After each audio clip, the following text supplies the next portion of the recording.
Bismillahir Rahmanir Rahim. Regarding Islamic worship rituals, the misconception I'd like to bring in discussion today relates to the timings of the prayer. Now, there are a number of confusions and misconceptions which are found in this regard.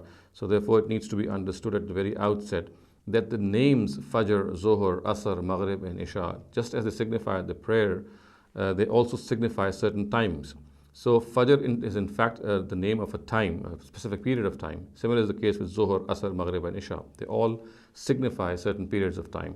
Now as far as Fajr is concerned, it is a time which begins with the crack of dawn. And the time of Zohar begins when the sun starts to descend from midday. And the time of Asr begins when the sun starts to descend below our line of sight. And the time of Maghrib is actually the time when the sun sets. And the time of Isha is when the redness of the dusk, it disappears.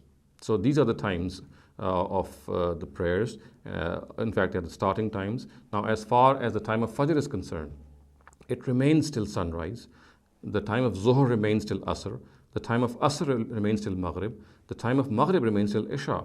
And the time of Isha remains till midnight or half. And midnight must not be confused with 12 midnight, which is generally the case. Midnight is the time which is the time between sunrise and sunset. So the time in which the sun sets and the time in which the sun rises, if that time is calculated and the sum is divided by 2, then that would constitute midnight.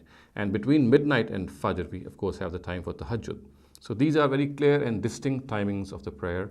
And we, as I've clarified in one of my talks, that there are 2 specific timings in which prostration as well as the prayer is prohibited, and that is sunrise and sunset. So these are the only 2 timings in which we are prohibited to offer any prayer, offer any prostration, because these were the times in which idolatrous nations would worship the sun.